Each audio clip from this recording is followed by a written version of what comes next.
boa noite. Boa noite. Catequese do Papa no Vaticano. Francisco afirma que Jó deixou ensinamentos como a aprovação da fé e a bênção da espera.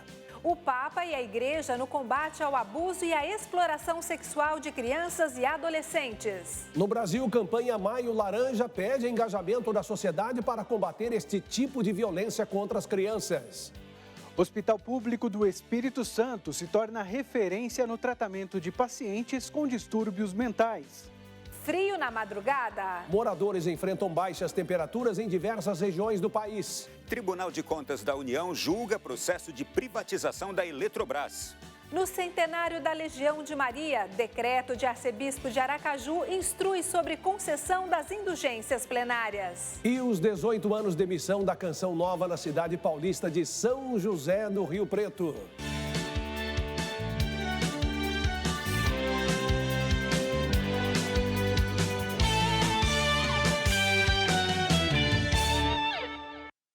Durante a catequese de hoje, o Papa Francisco fez reflexões sobre Jó, personagem bíblico que deixou ensinamentos como a aprovação da fé e a bênção da espera. Francisco trouxe em sua meditação a figura bíblica de Jó como uma testemunha de fé que não aceita uma caricatura de Deus e que é insistente em sua oração de súplica até que Deus revele o seu rosto. O Papa orientou que a leitura do livro de Jó deve ser feita sem preconceitos para compreender a força da sua oração e que faz bem aprender com ele para superar a tentação do moralismo que era forte nos amigos de Jó. Francisco alertou para o risco de uma religiosidade moralista e de preceitos, que nos dá uma certa presunção e que leva ao farisaísmo e à hipocrisia. Per vincere la tentazione del moralismo davanti alla esasperazione e all'avvilimento per il dolore di aver perso tutto. A história de Jó expressa a vida de tantas pessoas marcadas por sofrimentos como a pandemia e a guerra na Ucrânia. Francisco explicou que existe uma espécie de direito da vítima ao protesto diante do mistério do mal. Direito concedido por Deus, que não se assusta com a nossa oração de protesto, pois Ele compreende como Pai. O pontífice destacou que também os idosos que já passaram por muitas provações em suas vidas sabem como transformar a dor da perda em uma expectativa confiante nas promessas de Deus e que se tornam para toda a humanidade testemunhas insubstituíveis e um tesouro para a comunidade. Francisco ainda convidou a olharmos para os idosos com amor e para toda a sua experiência pessoal, que após muitos sofrimentos alcançaram a paz, e finalizou dizendo que estes idosos assemelham-se àquela paz do Filho de Deus, que se entrega ao Pai na cruz. Questi vecchi assomigliano a quella pace del Figlio di Dio sulla croce che si abbandona al Padre. E hoje também o Papa Francisco recebeu os membros da Associação Família Espiritual Charles de Foucault, canonizado neste último domingo. O pontífice falou da sua experiência com o santo durante seus estudos no seminário e como Charles de Foucault foi importante para superar as crises e encontrar uma vida cristã mais simples e mais próxima do Senhor. Ao final do encontro, o Santo Padre expressou seu desejo que os membros da associação continuem a cultivar uma alma sempre alegre, pois este é o testemunho mais claro que se pode dar de Jesus em todos os lugares e em todos os tempos. Moradores de diversas regiões enfrentaram baixas temperaturas na noite de ontem e na madrugada de hoje. Um friozinho fez muita gente buscar o casaco no guarda-roupas.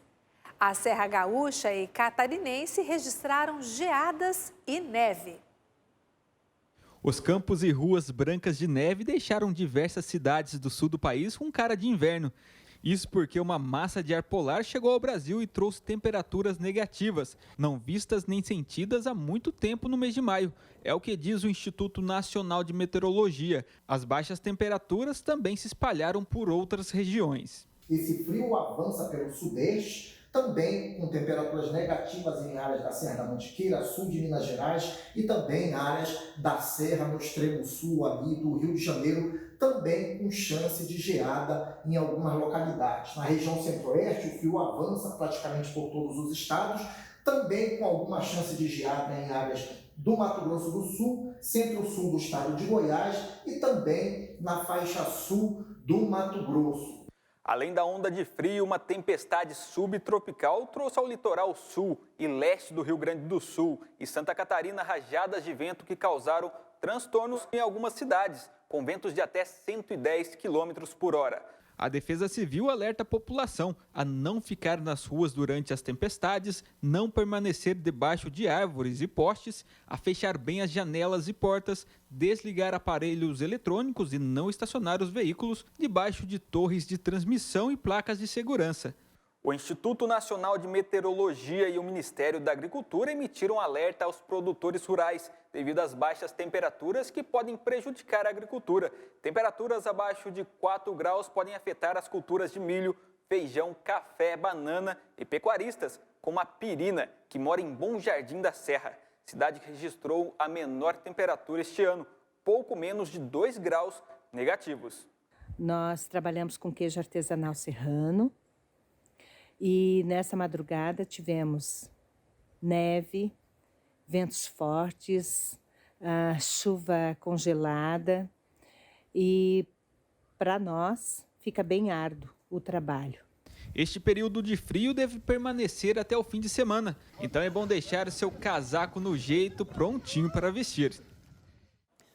Prontinho mesmo, em Belo Horizonte amanheceu gelada. As temperaturas despencaram durante a madrugada e a capital registrou a menor temperatura para o mês de maio nos últimos 61 anos, segundo o Instituto Nacional de Meteorologia.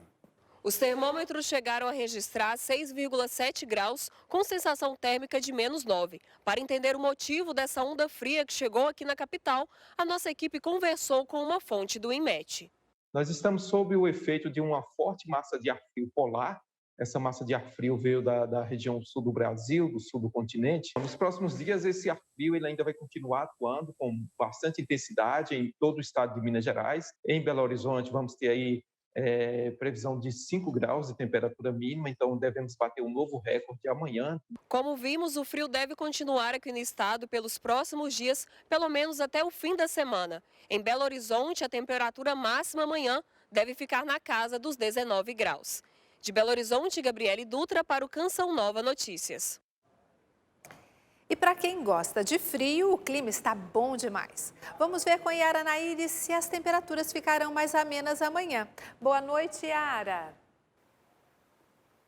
O frio está intenso, Adriana, e amanhã ainda iremos sentir as baixas temperaturas em pleno outono. O sul é o destaque com recorde de frio. A cidade de Bom Jardim da Serra, na Serra Catarinense, bateu um pouco mais de 2 graus negativos. E com ventania devido à atuação de um sistema subtropical, como na área do Rio do Rastro, em que os ventos chegaram a 157 km por hora, tombando um caminhão que estava parado na estrada. A Defesa Civil lançou alertas e orientações à população do Rio Grande do Sul por causa do ciclone que pode causar ainda mais instabilidade na região. A sensação de temperaturas negativas e a ventania vão permanecer no leste do Rio Grande do Sul, Santa Catarina e do Paraná.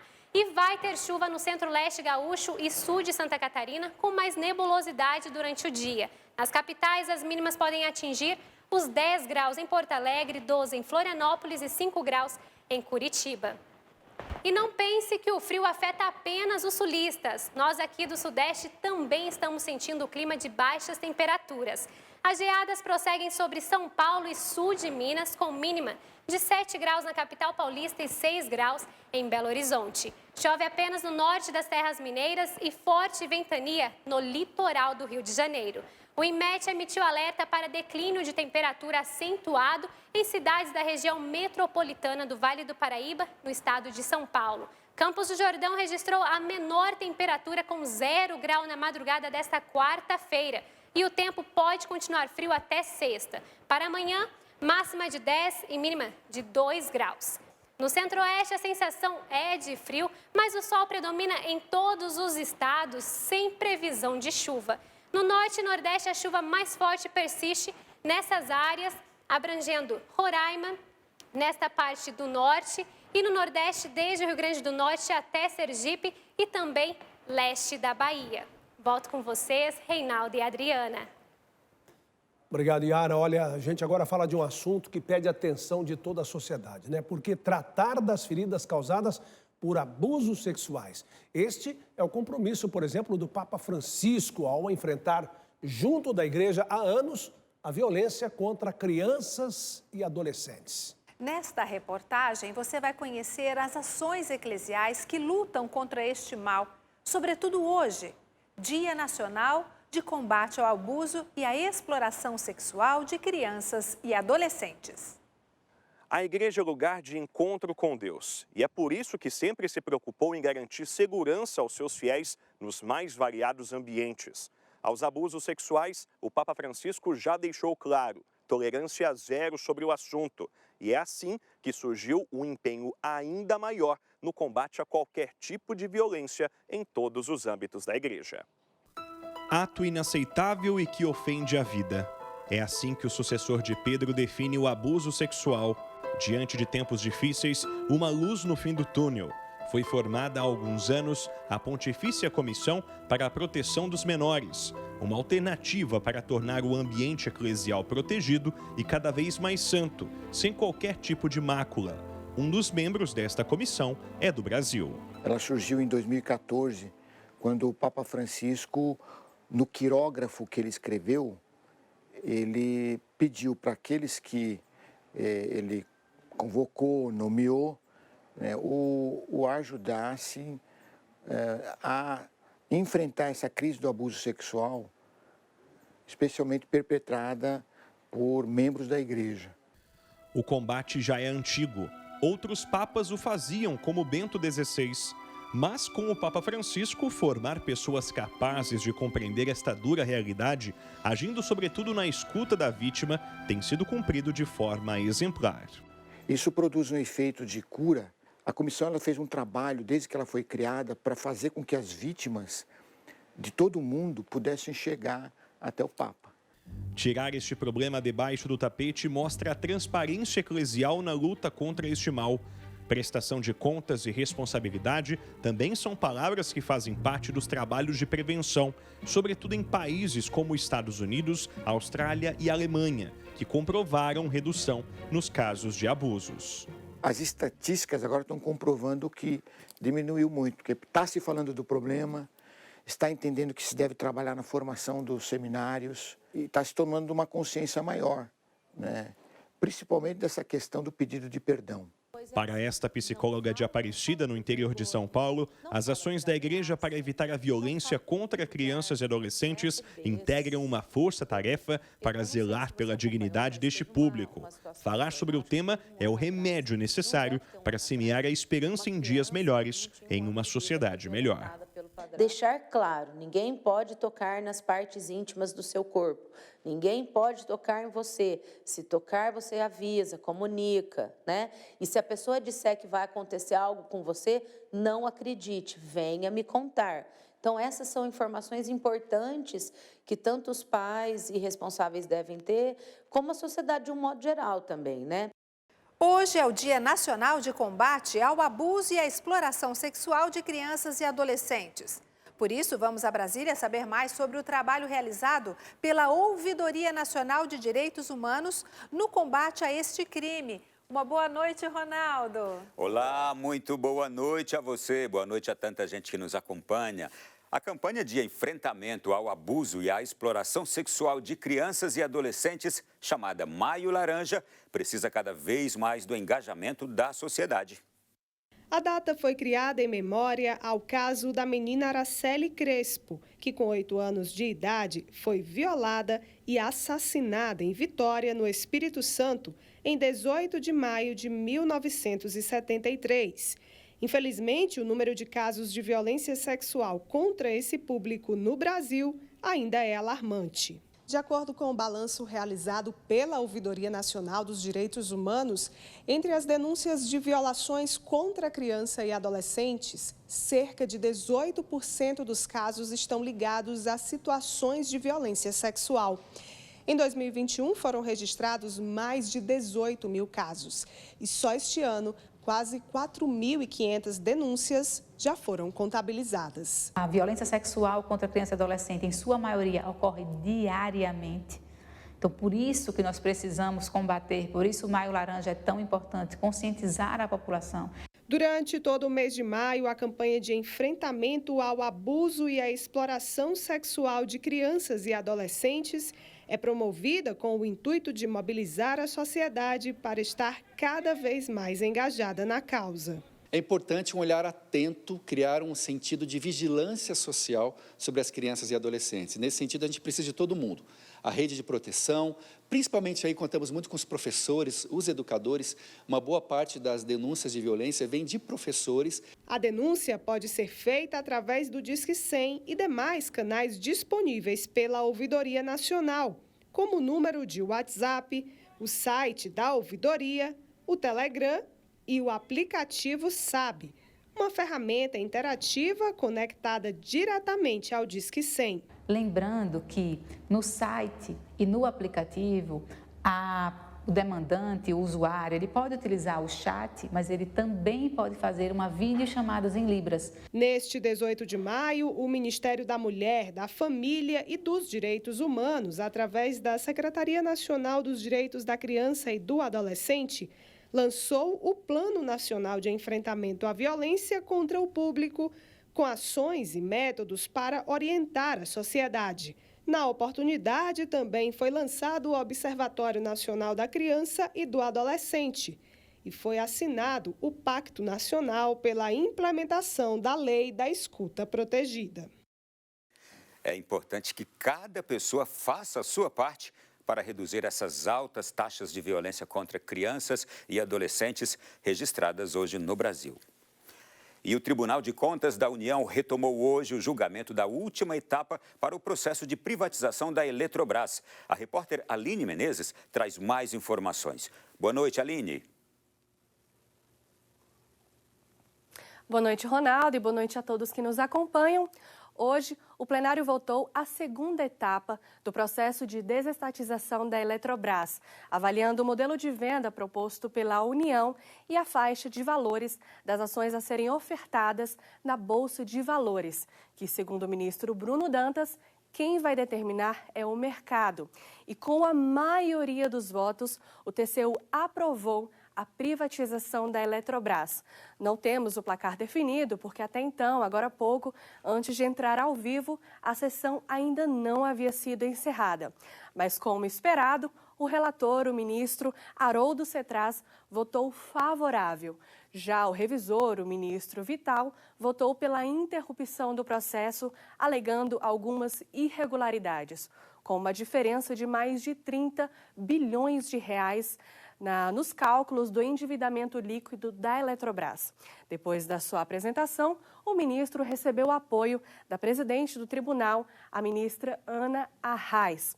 Na primeira etapa do processo, em fevereiro, os ministros analisaram e aprovaram o chamado bônus de ortoga. Ou seja, com a privatização da Eletrobras, a companhia terá que pagar à União a renovação dos 22 contratos das usinas hidrelétricas da empresa.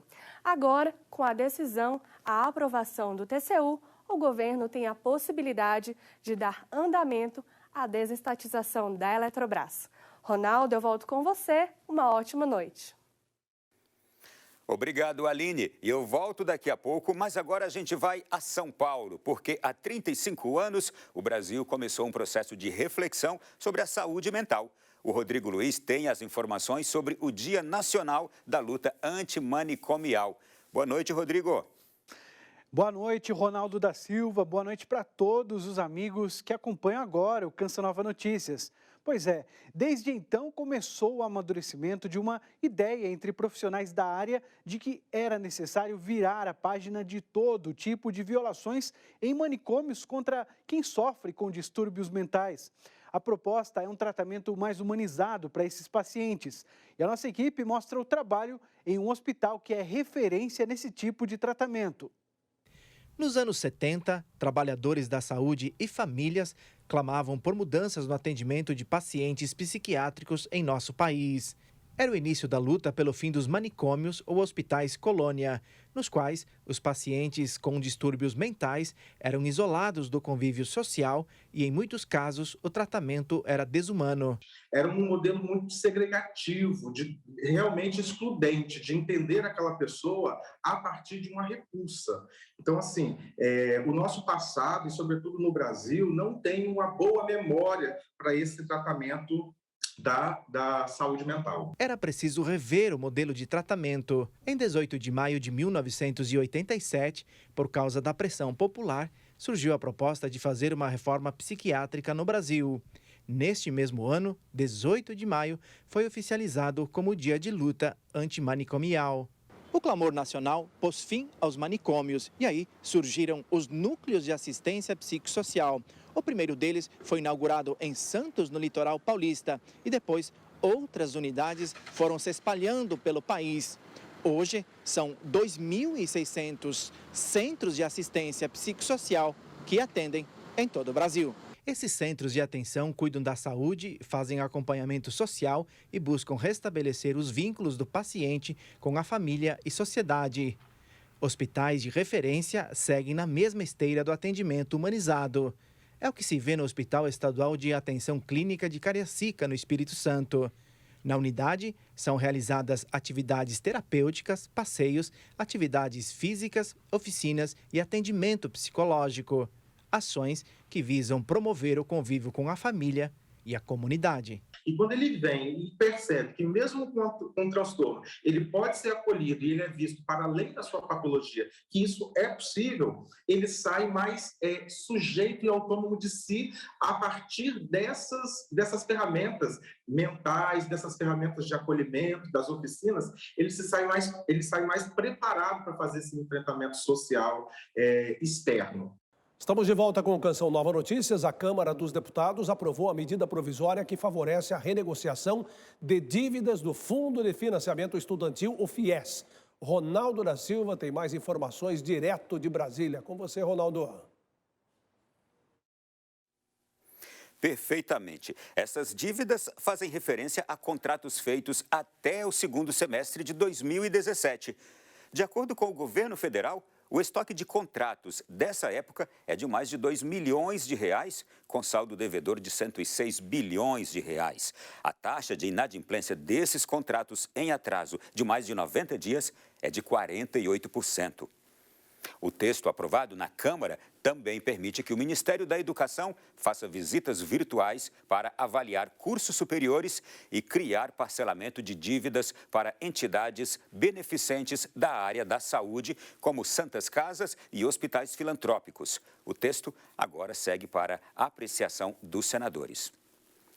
E membros da bancada católica no Congresso Nacional se reuniram nesta tarde com o presidente da República no Palácio do Planalto. Assuntos importantes foram abordados durante o encontro.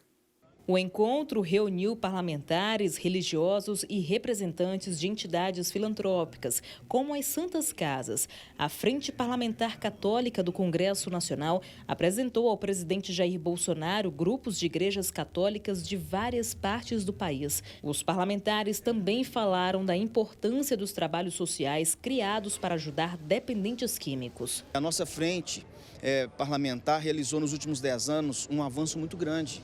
Nós multiplicamos as vagas para os nossos jovens que estão nas drogas, para que tenham a oportunidade de sair das drogas. E tivemos muito apoio nesse governo para esse segmento. Então nós queremos também fazer esse balanço, mostrar a importância de se investir nas comunidades terapêuticas. A Frente Parlamentar também defendeu a família e a importância da Igreja Católica valorizar a vida e a moral. Esse momento de fé, esse momento de esperança para um Brasil que está melhorando, que precisa melhorar, e nós queremos dar a nossa contribuição. O encontro da Frente Parlamentar Católica com o presidente da República acontece há 4 anos, sempre no mês de maio. Para o padre João Henrique, fundador da comunidade Aliança de Misericórdia de São Paulo, reuniões assim são muito importantes para a igreja. Nós precisamos realmente unir as pessoas do bem para os bons propósitos e para que possamos alcançar justiça no Brasil, para que possamos defender os direitos dos mais pobres, para que possamos defender primeiramente o mais pobre do pobre, que é a criança não nascida, lutando contra o aborto em defesa da família. Nós ficamos por aqui. Amanhã estaremos de volta com mais notícias direto de Brasília. Boa noite a todos. É com vocês aí no estúdio. Boa noite para você, Ronaldo. Muito obrigado, hein? Olha, por ocasião do centenário da Legião de Maria, o arcebispo de Aracaju, Dom João Costa, publicou decreto que instrui sobre a concessão das indulgências plenárias. De acordo com o decreto, serão concedidas indulgências aos legionários e aos demais fiéis que cumprirem algumas disposições. A Legião de Maria foi fundada na Irlanda em 1921 por Frank Duff, um fiel católico que sentiu profundo desejo de evangelizar a todos com a ajuda da intercessão de Nossa Senhora. Em pouco tempo, o movimento se espalhou por vários continentes. Chegou ao Brasil em 1950. Cerca de 3 milhões de católicos pelo mundo participam da Legião de Maria. Segundo os legionários, aqui em Aracaju, a oração do Santo Terço é um costume nas reuniões, além da assistência espiritual aos doentes nos hospitais. Todo o nosso trabalho é levar Maria ao mundo para, por meio de Maria, trazer as pessoas para Jesus. Na comemoração do centenário da criação da Legião de Maria, o arcebispo de Aracaju, Dom João Costa, publicou um decreto neste mês de maio orientando como conseguir indulgências plenárias. É a grande manifestação do amor de Deus pela humanidade, né? E aqui eu destacaria justamente a confissão sacramental, a comunhão eucarística e a oração pelas intenções do Santo Padre. Mas o que são indulgências plenárias? Enquanto o sacramento da confissão, nós, diante do sacerdote, nos livramos do inferno, a indulgência plenária nos livra do purgatório. Cada vez que pecamos, nós recebemos o perdão dos pecados, mas existe uma pena, que é uma pena temporal, que de um certo modo deve ser paga. Então é este tempo que nós falamos do purgatório. E então a indulgência plenária vem ser esta realidade a qual está imerso por causa do pecado. No decreto, o arcebispo orienta que, além das orações, os fiéis devem também peregrinar a 6 templos católicos de Sergipe: o Santuário da Cidade de Divina Pastora, Igreja Matriz de Nossa Senhora do Socorro e mais 4 templos em Aracaju: o Santuário Nossa Senhora Menina, o Santuário de Nossa Senhora Aparecida, a Igreja de Nossa Senhora de Lourdes e a Catedral Metropolitana de Aracaju. Vamos falar agora de esporte e saber como o Brasil se prepara para as Olimpíadas de Paris. Quem traz as informações é Rodrigo Luiz, direto de nossos estúdios em São Paulo. Rodrigo. Adriana, estamos de volta e já na torcida por nossos atletas. A Confederação Brasileira de Atletismo participou na terça-feira de uma audiência pública com a Comissão do Esporte na Câmara dos Deputados e apontou que o investimento no esporte de base vai permitir ao Brasil revelar mais competidores de nível internacional.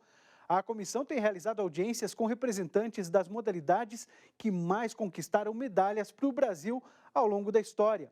Ano passado, o Brasil terminou com a melhor performance de sua história, tanto nas Olimpíadas como nas Paralimpíadas de Tóquio.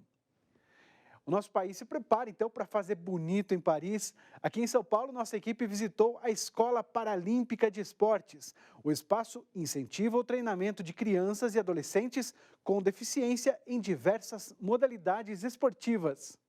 Depois que eu conheci o goalball, eu não quis mais sair. Quero competir. Já ganhei medalha aqui do Paralímpico. A felicidade de Christian, de 9 anos, é por praticar o goalball, um esporte adaptado a quem tem deficiência visual, na Escola Paralímpica de Esportes em São Paulo. Desde março de 2018, o local oferece a crianças e adolescentes de 8 a 17 anos com deficiências visual, física ou intelectual o ensino de mais de 12 modalidades esportivas. E isso é uma proposta do nosso presidente, Misael Conrado, que é cego, né? E mudou a vida dele a prática esportiva. Não que seja a única ferramenta, mas é uma ferramenta importante para a inclusão social. Além do Christian, Cristiana tem mais outro filho, o Igor, com autismo, no projeto, e vê aqui uma grande oportunidade para eles. Então eles gostaram muito, eles se encontraram, eles é como se fosse a casa deles, porque são todos iguais aqui, não tem diferença. E eles amam esse lugar, é a vida deles. E quem sabe aí vira um atleta. Além de ensinar os esportes e promover a socialização, a Escola Paralímpica também prepara os alunos para um evento muito importante, as Paralimpíadas. Esse projeto, ele tende a crescer muito e certamente substituir os nossos atletas hoje, né, que a nossa faixa etária é um pouquinho elevada, nessas atividades que nós oferecemos. Após os 18 anos, os alunos também podem fazer parte de projetos de reabilitação em 3 esportes no local. E assim, a escola mantida pelo Comitê Paralímpico do Brasil consegue formar atletas e, sobretudo, quebrar as barreiras do preconceito. O nosso trabalho principal aqui é desconstruir essa imagem, que é coitadinho, que não pode fazer. Na verdade, nós mostramos aqui a eficiência e não a deficiência. Recomendo a todos que venham aqui, porque aqui é muito bom para pessoas com deficiência visual. Isso aí, a gente deseja muito sucesso para esses atletas. São essas nossas informações daqui da cidade de São Paulo. Aproveito para deixar um convite, logo mais às 8h30, acompanhe nossa live no YouTube da Diocese de Lorena. Estaremos com o pessoal da PASCOM, a Pastoral da Comunicação, e conosco estará Dom Sérgio Colombo, bispo referencial para a comunicação no estado de São Paulo. A gente vai conversar sobre o sentido pastoral da comunicação na igreja. Essa é uma das contribuições da Canção Nova para a formação de outros evangelizadores do nosso país. Uma parceria que acontece graças a você, que ajuda o projeto Dai-me Almas. Dessa maneira, a obra Canção Nova evangeliza 24 horas por dia pelo sistema de comunicação. Isso é possível porque sócios e benfeitores ajudam a Canção Nova. Não é mesmo, Adriana? Uma excelente noite para todos vocês. É isso mesmo, Rodrigo. Boa noite para você e obrigada.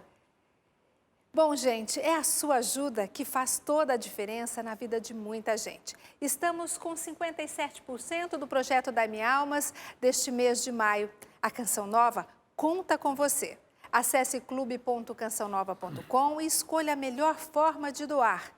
Obrigada a você, sócio, por seu comprometimento e generosidade. Que bom, né? Graças a você que a Canção Nova continua fazendo a diferença na vida de muita gente. E a Casa de Missão da Canção Nova, na cidade paulista de São José do Rio Preto, completa 18 anos este mês. E leva ao Noroeste Paulista a palavra de Deus. E neste local que os missionários se mantêm firmes em suas atividades. Por meio das ondas da rádio, chegam a lugares mais distantes e alcançam muitos corações. Quase 2 décadas anunciando a boa nova de Cristo por essas ondas. Rádio Canção Nova no coração de Maria. Para mim é comunicar com alegria, porque existe uma alegria em viver essa experiência, em viver o Evangelho, em anunciar o Evangelho e doar a minha vida. E como a Rádio AM nos permite entrar em lugares mais profundos, né? No meio rural. Ontem teve um ouvinte falando, olha gente, eu estou aqui na área rural escutando vocês de noite. Então, é uma grande alegria a gente saber que o Evangelho chega onde a gente nem pode imaginar. E se havia carência da palavra, agora a sede de Deus transborda. A gente percebe um povo que tem essa sede de Deus, um desejo, né, de buscar conhecer o Senhor, de servir. A Canção Nova em São José do Rio Preto vai além e muito além da sua casa de missão. Mas aqui, claro, todos são recebidos de braços abertos. O Santíssimo aguarda logo na entrada. Confissões e orientações espirituais, grupos de oração, missas diárias, um local santo para um povo que busca a santidade. Hoje nós contamos com 12 missionários do núcleo e 30 missionários do segundo elo. Então é uma missão grande, são portas que se abrem, a evangelização também acontecendo de uma forma mais eficaz nas paróquias, nas cidades vizinhas. Então tem feito um trabalho muito bonito. E cada missionário coloca a sua história à disposição dos que a Deus buscam. A gente cria um vínculo com os nossos clientes, né? De amizade, né? De parceria. Então, essa evangelização do tu a tu, da troca de experiência, da vida partilhada. E nesses 18 anos de missão, a Canção Nova tem saído dos estúdios. Tem levado a evangelização a todos os cantos de São José do Rio Preto e região. A rádio, ela chega em lugares, né, que a gente não imagina, pelos testemunhos que chegam sempre, pelos pedidos de oração. Então é um trabalho muito forte de evangelização. E assim como nesses 18 anos, seja por telefone, olho no olho, unidos em Cristo ou pelas ondas do rádio, a Canção Nova em São José do Rio Preto continuará cumprindo sua missão de construir homens novos para um mundo novo.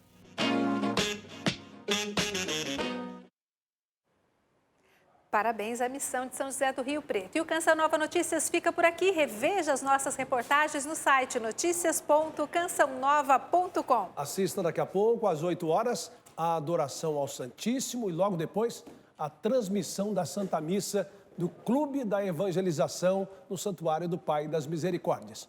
Uma excelente noite. Paz para você. Boa noite e até amanhã, se Deus quiser.